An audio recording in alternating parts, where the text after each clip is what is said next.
From Lagos, the nation's commercial capital, this is the News at 10. Live from Channels Television. Reporting tonight, Amarachi Ubani.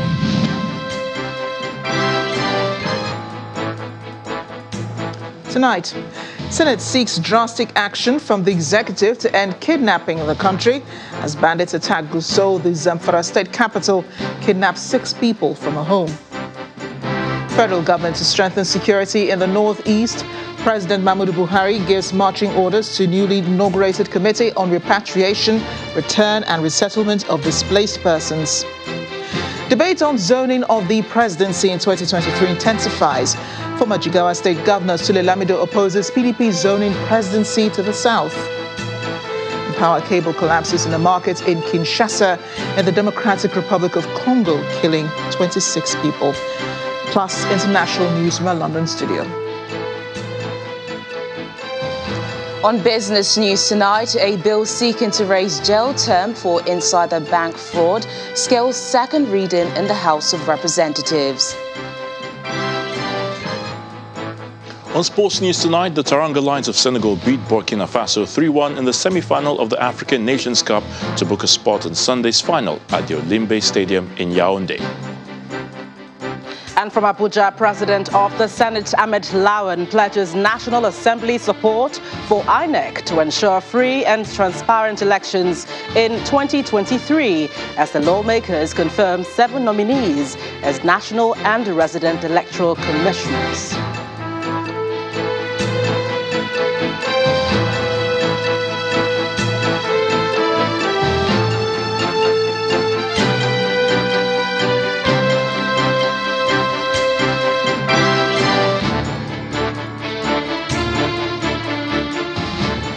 Once again, security is top of the news as attacks by terrorists continue, especially in the northeast, just as efforts to rein in the insurgents are also being ramped up by the authorities. We begin with the frustrations expressed by lawmakers in the upper chamber today, where they are asking the federal government to urgently send fighter jets to flush out those behind the kidnappings and killings in Nigeria. The Senate made this request while considering a point of order on the urgent need for drastic actions to bring to an end the act of banditry and kidnapping in Faskari local government area of Katsina State. Our National Assembly correspondent, Linda Kigbe, has more. Worried that the continuous security challenges and related attacks by bandits on towns, villages, communities in Faskari local government area have meted untold hardship on the people and have subjected the affected areas under serious survival threat. Senator Bello Mandia drawing the attention of the upper chamber to the kidnapping of 38 members of his constituency on Sunday, January 31st, 2022, by gunmen. He wants the federal government to intervene urgently as the insecurity in his state and some parts of the country have reached alarming levels. It's a sentiment shared by his colleagues. All the security agencies to come all non-hideouts of the kidnappers in a bid to rescue the 38 persons abducted by the government in Rongodia. We have to really look at it critically. I suggest that, yes, to me, I'm saying that, yes, the security agent, of course, maybe we assume that they are doing their best, but to me, I think that they need to do another best. We want to see a difference because we have made a difference in terms of funding. I know funding alone will not be enough, but funding can make a difference, and we expect a difference in outcome. Accordingly, the Senate urged the security agencies to rescue the 38 persons abducted by gunmen in Ruwangodia in Katsina State. It also called on the federal government to send enough military personnel and fighter jets to apprehend the bandits and restore normalcy in the affected areas. Meanwhile, the Senate examines a report by its Committee on National Security on the NSAS protest, which was hijacked by hoodlums in Calabar on October 23rd and 24th, 2020. Presenting the findings from its investigations, the committee chairman says public and private properties were vandalized by the hoodlums, and the police and other security agencies were overwhelmed by the sheer number of the attackers. The committee makes several recommendations. That the federal government should evolve and implement holistic reforms in the Nigeria police that aimed at employing more able-bodied personnel. 2, providing adequate vehicles to the various commands. 3, injecting more financial resources, provision of adequate and relevant arms, ammunition, and the other policing gadgets. On the matter of compensation to some serving and past lawmakers and politicians whose properties were destroyed, the Senate notes that the matter be forwarded to the State NSAS panel. Linda Akibi, Channels Television News. Meanwhile, the protracted insurgency in the northeast remains a cause for concern for the president. He has given marching orders to the Committee on Repatriation, Return and Resettlement of Displaced Persons in the area to ensure Nigerians witness a change in this regard. President Muhammadu Buhari says this is in line with the promise he made in 2015 to restore peace to the region and return it to a path of development and growth. He was speaking during the inauguration of the Presidential Committee at the Federal Executive Council meeting. Our State House correspondent, Gloria Omezuke, reports. The Northeast crisis has always been on the front burner here at the Presidential Villa. There's been several security meetings and strategies, all aimed towards fulfilling the president's promise to halt the 13-year-old conflict in the Northeast region. Well, today, insecurity is central again at this meeting as the president adopts yet another approach. Chairing the week's Federal Executive Council meeting, President Buhari repledged that commitment in his last 17 months in office as he inaugurates a presidential committee mandated to resolve the security crisis in the next few months. History beckons and Nigerians call on you to be the team that will finally chart this new path to restoration of sustainable peace and progress in the Northeast, and I strongly believe this could lead to the bringing of a template for addressing insurgency and instability in other parts of our country and across the world. Failure to deliver on this task you have been assigned is not an option. I pledge you that in the coming months you will begin to witness a shift away from a protracted insurgency to peace building, stabilization, and ultimately development in your respective communities as we embark on a revised approach to addressing this conflict, a return to normalcy. The committee is mandated to, among other things, develop a concise 3-year action plan by the end of March 2022 that incorporates national and state-level plans, providing a clear pathway for the restoration of peace and development in the Northeast. The new mandate undoubtedly boosts confidence, particularly in Borno State, which is at the epicenter of the crisis, as the governor hopes the committee will further deliberate on the management of repentant Boko Haram members. There is no any process that is perfect in the entire world, but so far so good. The process has yielded positive result. I believe over 90% of those that have surrendered are doing well and have given the government the necessary support. They are also calling their colleagues in the bush to come out and join the process of peace building. President Buhari directed the committee to submit a monthly progress report, whilst the first progress review meeting will be held in the first week of March 2022. From the Presidential Villa, Gloria Umezuke, Channels Television News. Outside the country, efforts are also continuing towards finding solution to the security challenges as the UK and Nigeria have concluded the first meeting of their Security and Defence Partnership Dialogue. The meeting has been taking place in London over the past 3 days. The talks were led by Nigerian National Security Advisor, Major General Babagana Munguno, and his UK counterpart, Sir Stephen Lovegrove. At the end of the talks, a renewed agreement is set to set out measures to tackle shared interests, bolster regional stabilization efforts, and support Nigeria's peacekeeping capabilities.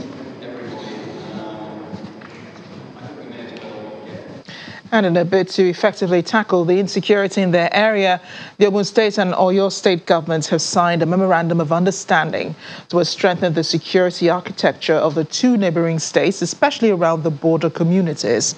Both governors who met at the Presidential Lodge in Abeokuta, the Ogun State capital, acknowledged the rise in the wave of criminality on the border corridors.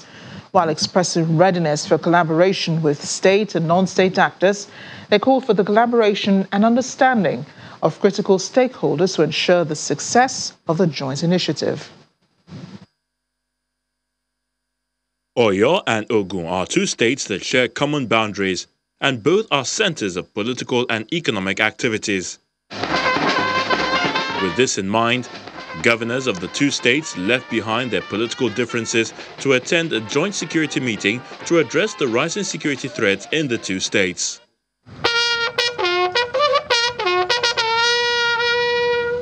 After the inspection of the Guard of Honor mounted by men of the Nigeria Police,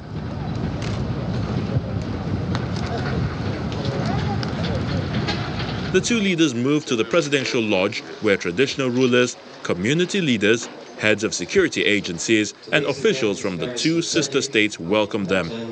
Governance in the two states. While setting the agenda for the meeting, Governor Dakwa Abiodun says it's one of the ways of demonstrating the political will and belief in the development of both states, especially in tackling the issues of kidnapping, armed robbery and other sundry crimes around the border communities. We must, however, jointly and quickly find ways to cooperate and collaborate to find solutions to the various security challenges in these communities. This is why today's bilateral meeting is extremely, very important and very timely. Governor Seyi Makinde, who also supports the Joint Security Initiative, takes a moment to call for structural reforms in the polity. If it is not a very big concern to the leadership of the two states, we won't be here. Also with our service commanders, because we have quite a bit, to do in terms of pressure. But my brother and myself, we have absolute commitment to the security of lives and properties within our two states. Next, the Attorney General of Oyo State, Professor Uyiwo Uyilowo, sheds light on the details of the security arrangement. The meeting agreed to implement the following initiatives in the short possible time: threat assessment and analysis along the border corridors, deployment of CCTV on interstate highways, setting up of outposts along the border communities for the use of the Joint Border Security Task Force.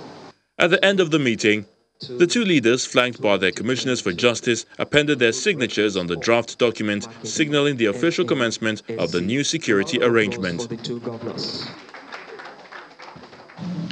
3 suspected kidnappers have been killed on the Benin-Ekpoma-Auchi-Abuja highway as they attempted to kidnap travelers on the route at the early hours of today. The Edo State Police Command spokesperson, Superintendent of Police Bello Kotongs, told Channels Television that the attack was foiled by a combined team of the police, military and vigilante personnel. He further explained that an attempted kidnap of travelers around Oko in Eho area of the state was also averted on Tuesday by another team of police and military operatives. However, lawyers from the Nigerian Bar Association Benin branch are demanding the rescue of 3 lawyers and their driver allegedly kidnapped around the axis of the Benin-Ekpoma-Auchi-Abuja road today. According to a statement from the NBA Benin Bar, the affected lawyers, Mr. Fred Aburu, Mr. Israel Unurerume, Mr. Eda Bejule, who are members of the Warri branch of the NBA, were on their way from Warri, Delta State to Sabugida Ora High Court with their driver, Mr. Kome Esike, when they were attacked at the Eho axis of the expressway in Edo State.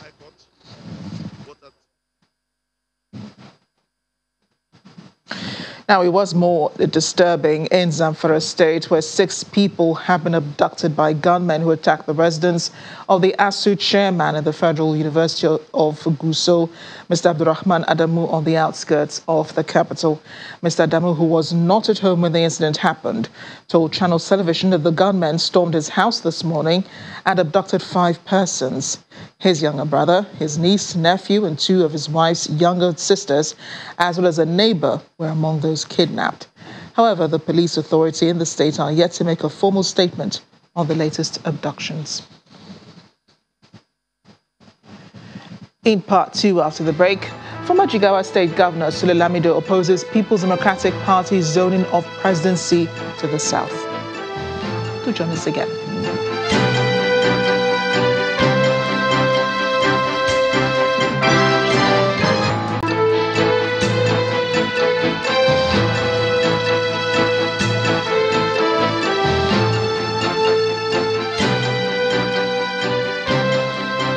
Welcome back. If you just joined us, you're watching the news at 10 live on Channels Television Lagos. A reminder of our top stories. Senate seeks drastic action from the executive to end kidnapping in the country as bandits attack Gusau, the Zamfara state capital, kidnapped 6 people from a home. Federal government to strengthen security in the northeast. President Muhammadu Buhari gives marching orders to newly inaugurated Committee on Repatriation, Return and Resettlement of Displaced Persons. Debate on zoning of the presidency in 2023 intensifies. Former Jigawa State Governor Sule Lamido opposes PDP zoning presidency to the south. And power cable collapses in a market in Kinshasa, the Democratic Republic of Congo, killing 26 people.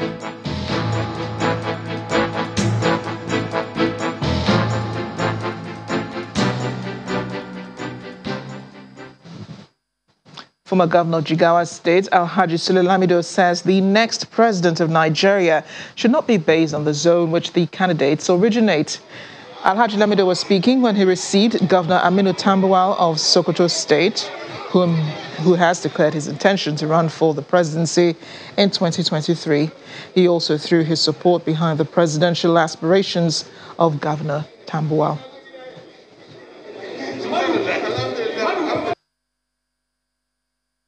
We accept with grace that, we're old. And one special that will give Nigeria the kind of leader Nigeria deserves, not based on his own ethnic background or religion or zone, but then based on his own capacity and competence. We want a Nigerian leader and Nigerian president, not a leader of either the north or south. Therefore, the issue of zoning, to me, doesn't make it anymore. Zoning should not be an issue anymore in Nigeria. Those who are saying we must zone. When you say we must zone to the south, who are you giving orders? Who are you commanding? Politics is about common understanding, coming together as people to answer each other, mutually agreeing on issues about the country. When you say it's our own time by necessity, then there'll be no Nigeria. So to me, we're looking for the best, and I think, as far as we're concerned, the material which will be able to lead the country is here now. Staying with electoral matters, a group known as the Northern Advocates for Good Governance is asking the People's Democratic Party to zone the presidential ticket to the North Central and Northeast zones. Addressing journalists after meeting with members of the National Working Committee of the party, the national coordinator of the group, Malam Mahmoud Khatung, explains that the regions are not short of capable candidates to lead the nation in 2023. We are Northern Advocates for Good Governance, and what we are calling for is the representation of Nigerians from North Central, Northeast. We are not short of good hands in these 2 zones. The likes of Atiku, Abubakar, Bala Mohammed, Bukola Saraki. We have at Kogi, you can hear Bello too is talking, and a lot of them are there. We have all of them. They are capable. They will deliver. So what we are saying and what we are calling for, this presidency should not be like saying it has to be from a particular location that is feeling and already calling for. No, we too in the North Central, Northeast, we have capable hands, and we will surely deliver it that way. Let's get more stories now from our studio in Abuja. Gloria, take it away.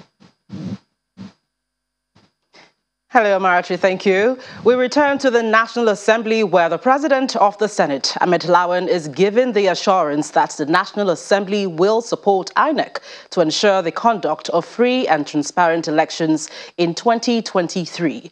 He stated this as the lawmakers confirmed 7 nominees appointed by President Buhari as National Commissioners and Resident Electoral Commissioner of the Independent National Electoral Commission, INEC.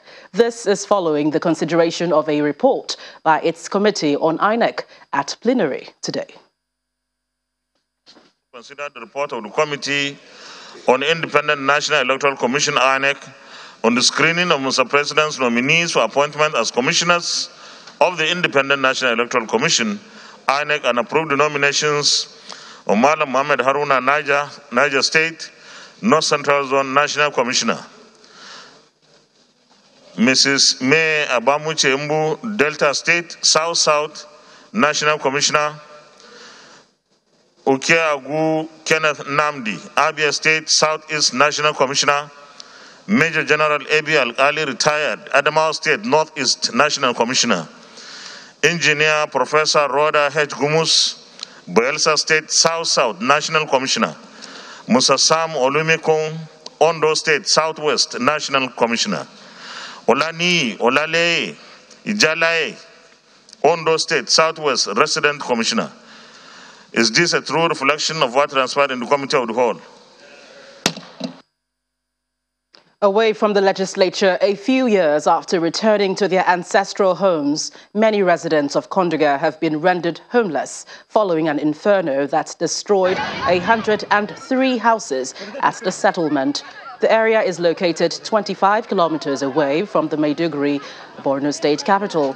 Although no life was lost, the Commissioner for Rehabilitation, Reconstruction and Resettlement, who represented Governor Babagana Zulum, said that emergency shelters would be provided for the people.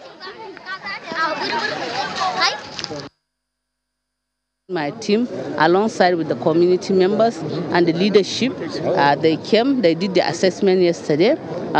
So far from the assessment, we got 103 houses that were completely burnt with some household assets. So after the assessment, we quickly ran into the stakeholders. We mobilized resources, what we call resource mapping, and from all the ministry we got the support, especially Ministry of RR, Ministry of Intergovernmental Affairs, Ministry of Agriculture, and through the leadership of the Chief of Staff, we were able to mobilize support before even 48 hours of incident occurring. Meanwhile, Belgium is injecting €5 million into the development of the Northeast region. The Belgian ambassador to Nigeria, Ambassador Daniel Bertrand, made the disclosure after a meeting with the management of the Northeast Development Commission in Abuja. Ambassador Bertrand said his country is committed to improving the humanitarian situation in the region. Deeply involved in humanitarian assistance in the northeastern part of the country, as we are the donor number 2 of the Nigeria Humanitarian Fund. I personally visited Borno State twice, and I wanted to better know your organization and to know also what we can do together. Belgium has a very strong interest in developing its bilateral relationship with Nigeria.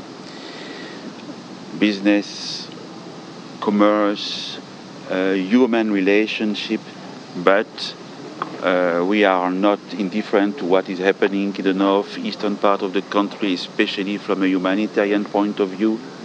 As a result of that, we are very active, and we are at the disposal of the Nigerian authorities to do better.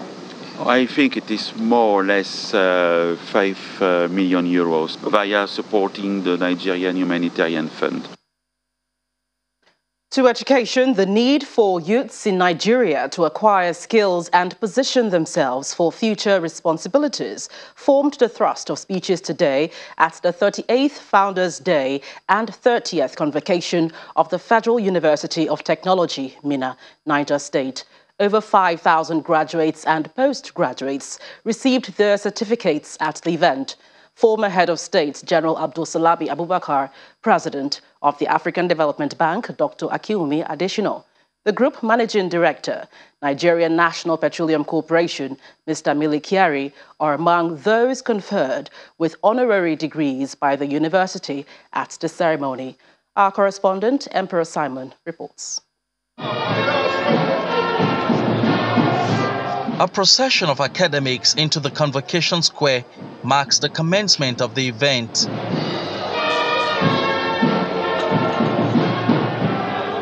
In attendance are eminent personalities, including the former head of state, General Abdulsalami Abubakar, and his spouse, the Sultan of Sokoto, His Eminence Alhaji Sahad Abubakar, the Governor of Niger State, Abubakar Bello, President of the African Development Bank, Dr. Akiwumi Adesina, accompanied by his wife, the Group Managing Director, Nigerian National Petroleum Corporation, Mr. Mele Kyari, traditional rulers and captains of industry, among others.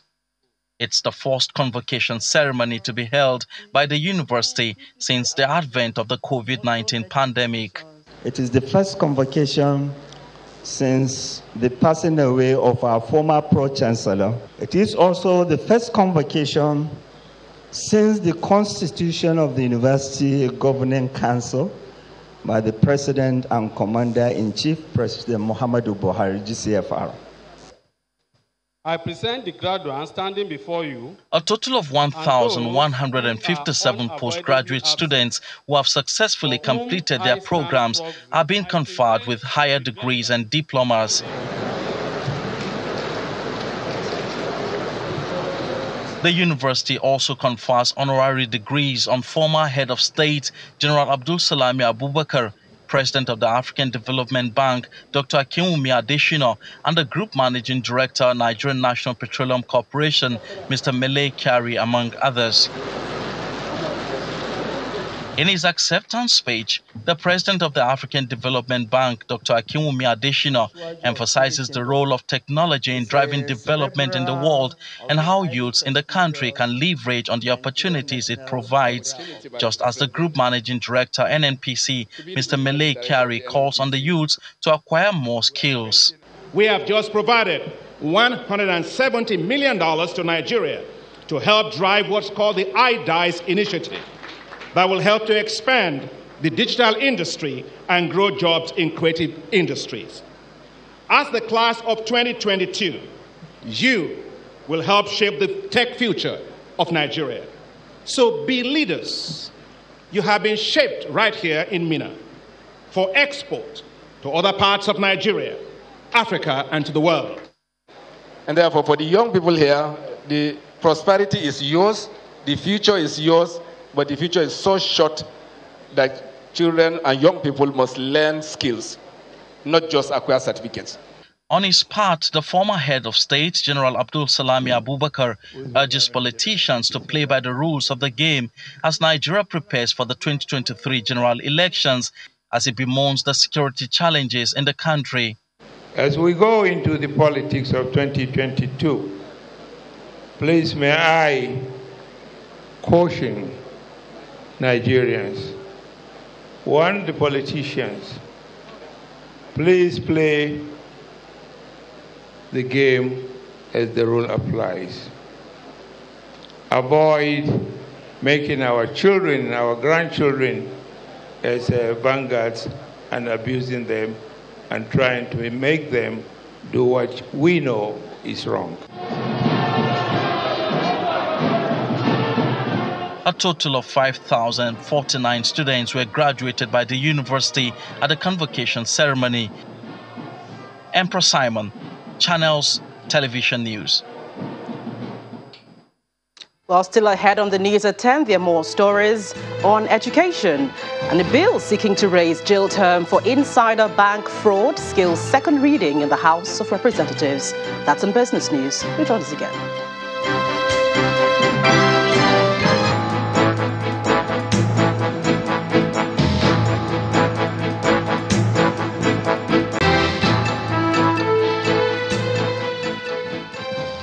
Welcome back. We're staying with tertiary education, this time in Lagos, where Governor Babajide Sanwo-Olu has signed bills for the establishment of additional 2 universities in the state.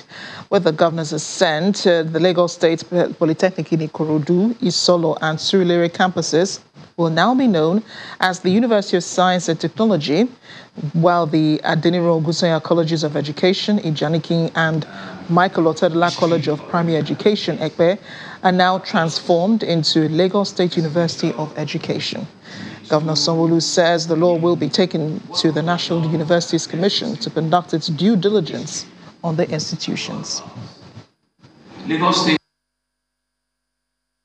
the Chairman Governing Council of the Lagos State Polytechnic,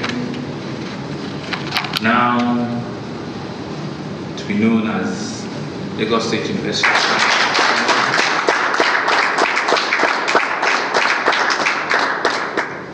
The elsewhere rector of Polytechnic, the elsewhere chairman of the College of Education, Ichaniki, now to be known as Lagos State College, Lagos State University of Education.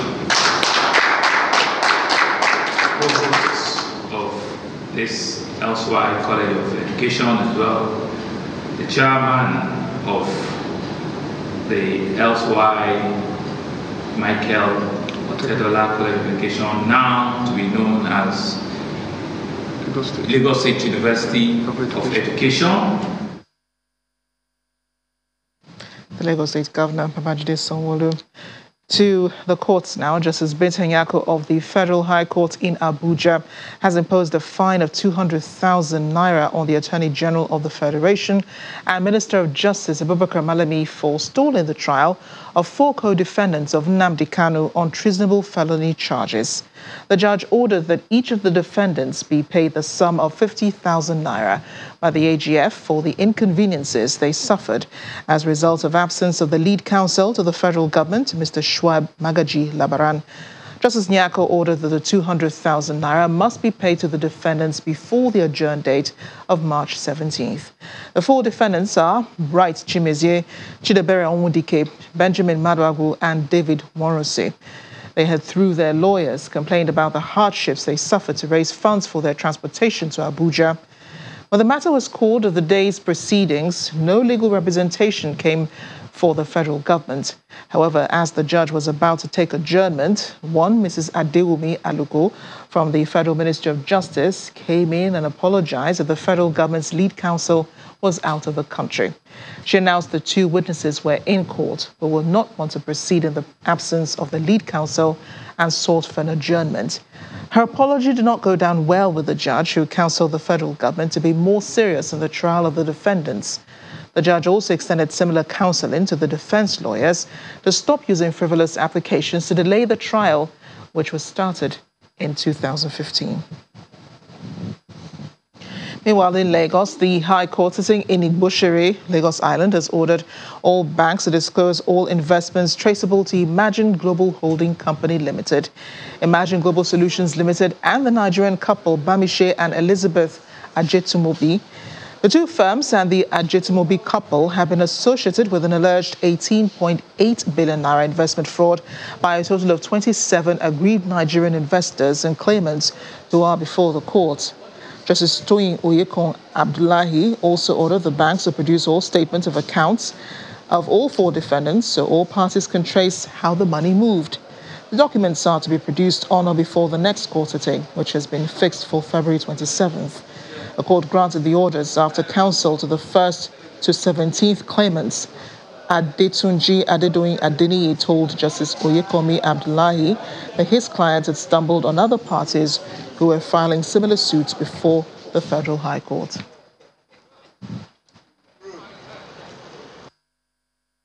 The court proceeded to grant further orders mandating all the banks, both the ones that were here before, the ones that have been discharged and still before the court, to place any investment any of the defendants might have, investment, cryptocurrency, bonds, treasury bills, anything the defendants might have. The court told them to bring everything before on the next adjourned date, and all the banks are mandated to bring all accounts linked with the BVN. And the court has even further stated that at least they should bring exhaustive emails to at least to show where the money went to, so we can be able to trace how the defendant must have. I don't want to make some certain comments, but obviously the whereabouts of the fund. And 16 months after he was torched and looted by persons who hijacked the #EndSARS protest in October 2020, the oldest court in the country, the Lagos State High Court in Igboshere area, has been pulled down by the state government. Channels Television stumbled on the demolition of what was once the oldest, most recognizable court building in Nigeria. At one time, the premises housed the highest court in the country, the Supreme Court, before it relocated to the Federal Capital Territory. In the 1960s, matters from the Lagos High Court would go to the Privy Council in England on appeal. Notable names who sat on the court include Johnny Dowu Conrad Taylor, better known as GIC Taylor, who was the first Chief Judge of Lagos State. The longest-serving Chief Judge of Lagos, Justice Adetunji Adefarasin, and Justice Muri Okunola, amongst others. Justice George Oguntade, Justice Bode Rhodes Viver, and other serving and retired justices who passed through Lagos State also sat in the court premises. Many landmark cases which shaped the course of Nigeria's legal system were also initiated in this court premises, making it a national monument.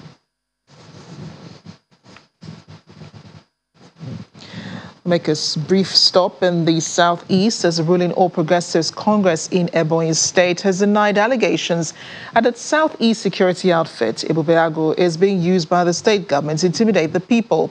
The APC state chairman, Mr. Stanley Okoro-Emega, made the clarification while reacting to a statement by the PDP which accused the government of being involved in the alleged high-handedness of some members of the security outfit in the state. At its inauguration in December last year, Governor Dave Umahi warned that members of the Southeastern Regional Security Outfit, codenamed Ebubeagwu, must keep to the organization's mandate of assisting other security formations, especially the Nigeria Police Force, in the maintenance of law and order in Ebonyi State. We have only one constitution, and anybody operating outside that constitution is operating illegally. And the law does not allow that. Despite this marching order, recent issues around the management of safeguarding lives and property in Ebonyi State have been greeted with some reactions as the People's Democratic Party, PDP, alleges high-handedness of members of Ebubeagwu. It is only in Ebonyi State that the state security outfit has rather turned its guns on the people it is actually meant to protect. We are not tired, we are not deterred, we are Ebonians, and we will rescue Ebonyi State. While acknowledging the possibility of excesses of certain elements in Ebubeagwu, the All Progressives Congress says you can't throw away the baby with the bathwater, as they believe the security outfit is delivering on its mandate. I don't really think that what happened is all that enough, in as much as it is very, very, very bad and condemnable. It's not something that you now start saying that we must discard the Ebubeagwu, while the people that carried the operation are already in the police, which they are going to be charged to the court and then face what they have done. As the two major political parties in Ebonyi State trade blames over recent outcomes of the activities of Ebubeagwu, it is believed that some of the unfortunate incidents recorded, such as the alleged torturing of a young man by Ebubeagwu members, which led to his death, would be avoided in the future. It's time for business news. Here's Teniola Shubuwali. Banking, so easy, so simple. Dial *894# now to experience it. You first, First Bank.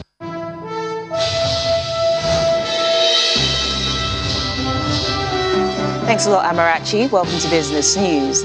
A bill seeking to raise punishment for insider fraud by bank employees to a 20-year jail term has passed second reading in the House of Representatives. The bill, sponsored by Representative Francis Waivie, also seeks a yearly review of assets of bank employees to check fraud.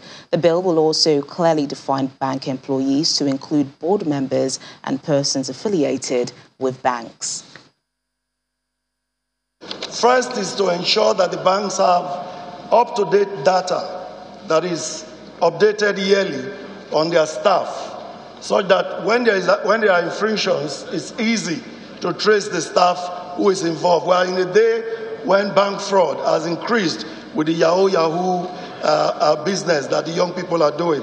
But more importantly, it is to increase the punishment for bank staff who are involved in fraudulent activities in customers' accounts. The aim here is to increase punishment to up to 20 years imprisonment to serve as a deterrent, so that this upsurge we are seeing today in fraudulent activities in bank accounts will drop to minimum or even eliminated completely. The Senate Committee on Petroleum Resources for the Upstream Sector has commended the Nigerian National Petroleum Company Limited for repositioning the Nigerian oil and gas industry into a competitive business environment. The chairman of the committee, Senator Basi Albert Akpan, gave the commendation today during a visit of the NNPC towers in Abuja. According to the senator, the visit provided lawmakers the opportunity to observe the transition process of the NNPC from a corporation to a limited liability company in line with the Petroleum Industry Act. Meanwhile, the Group Managing Director of NNPC Limited, Melekari, says the oil company is the driver for Nigeria's economic growth as it positions itself to resolve issues around energy poverty. Mr. Kyari made this known at the 38th Founders' Day and 30th Convocation Ceremony of Federal University of Technology, Minna. Energy is everything. That you cannot have prosperity, you cannot have economic development except you have energy. So it's not possible. Therefore, this company is the only vehicle today we have that can help us get to the position of economic development and prosperity. As we speak today, there is abject energy poverty. And of course, over 50% of our population do not have access to energy. But this can change, because we have enormous resources, particularly gas resources, that we can deliver into our country and through the infrastructures that we are trying to build, so that ultimately in another 3 to 4 years, that this country will not be in the situation of energy poverty, while recognizing there are issues around energy transition that are going on. Well, let's check in on the stock market now. Laddie Williams has the details.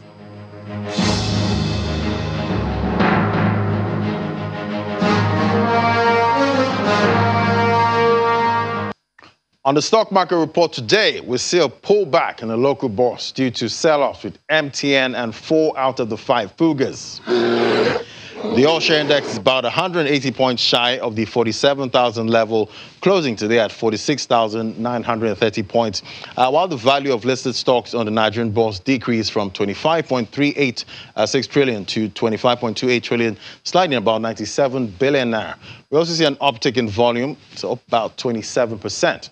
Yesterday, sectoral performance was all green, but today it's just the oil and gas sector in the green, up 0.62%, as key components in that sector like Seplat, corn oil, were in the green. The trio of Keja Hotel, Corn Oil, Academy Press were the top three gainers, with corn oil adding about 2 naira 40 kobo to its share price. On the flip side, ABC Transport lost about 3 kobo, topping the losers counter. All right, let's see if green or red dominates February. No market goes up forever. We'll have pullbacks here and there. And that's the stock market report. I'm Ladi Williams. Back to you.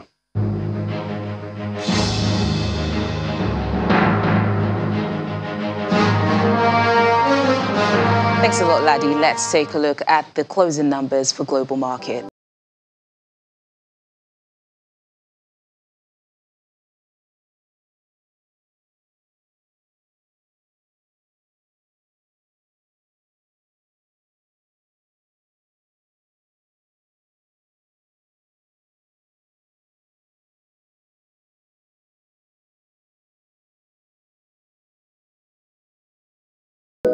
And that's business news tonight. It's back to Amarachi for the rest of the news at 10. Banking, so easy, so simple. Dial *894# now to experience it. You first, First Bank. Thanks, Daniel. Police in the DRC capital, Kinshasa, say at least 26 people have died after they were electrocuted by a falling power cable at a market.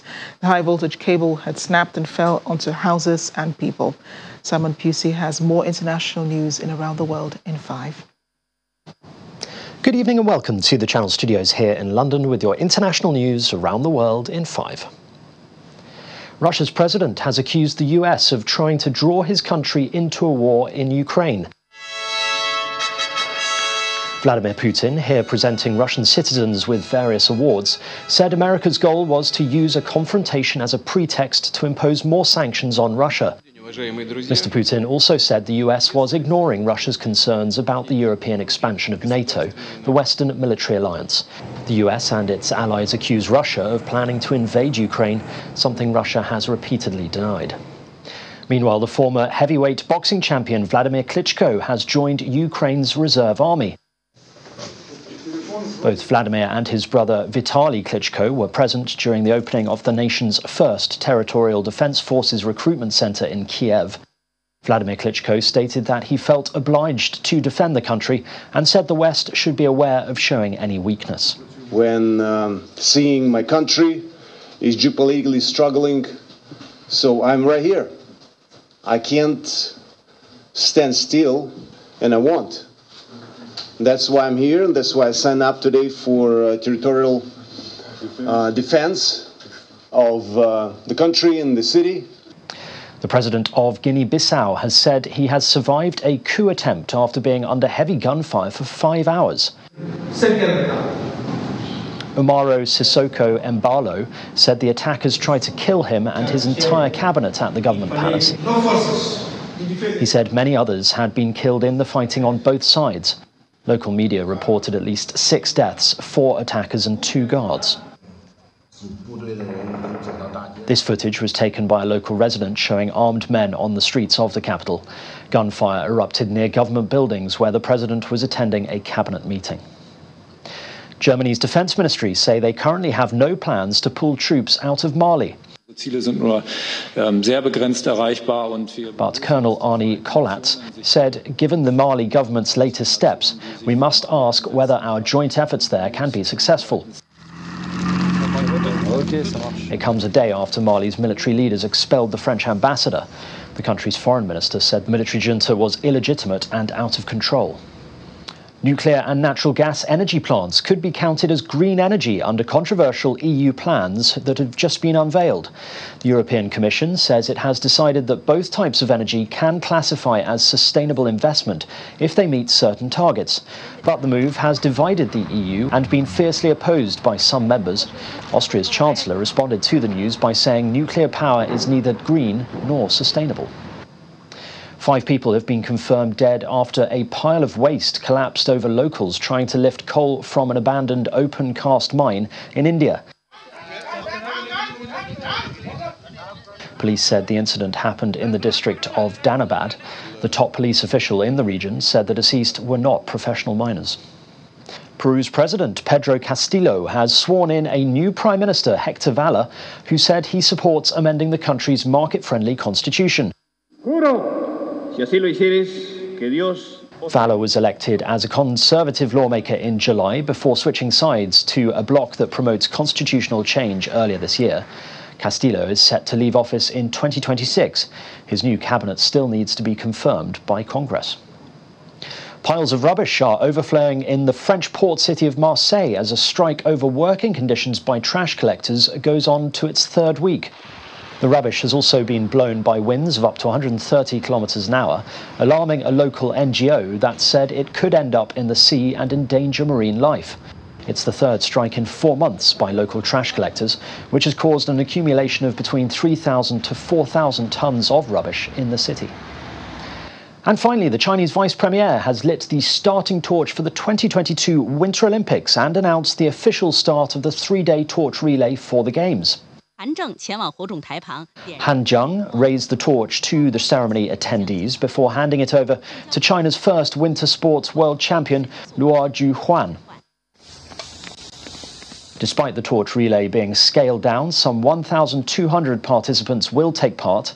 It will last 3 days across the 3 competition zones and culminate with the lighting of the cauldron at the opening ceremony on Friday night.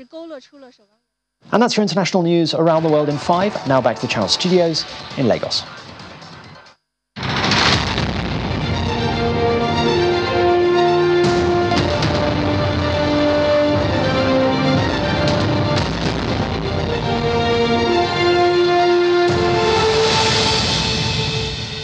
Welcome to Sports News. Senegal are through to a second consecutive African Nations Cup final after breaking Burkina Faso hearts in their last 4 tie in Yaoundé, and Abdou Diallo, Idrissa Gana Gueye and Sadio Mane scoring second-half goals to secure a 3-1 victory.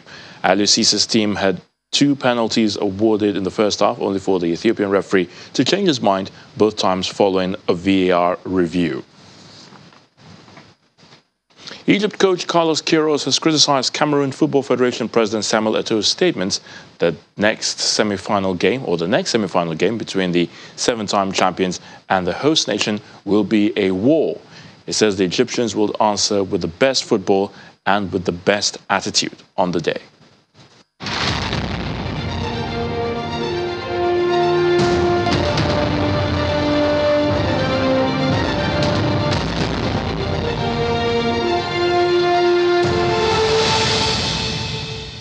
MPFL defending champions Aqua United were this evening held to a 1-0 draw by Kwara United in match day 10 of the Nigeria Professional Football League. The Promise Keepers are 6th on the MPFL log after 10 games. Rivers United have now extended their lead at the top of the table to 2 points following a win against Dakar FC in Port Harcourt. They are closely trailed by Remo Stars, who held host Caterpillars to a goalless draw. Gabon striker Pierre-Emerick Aubameyang has completed his move to FC with an option to agree departure on June the 30th of 2023. Well, the Catalan club set his release clause at €100 million. And that sports news is back to you, Marachi.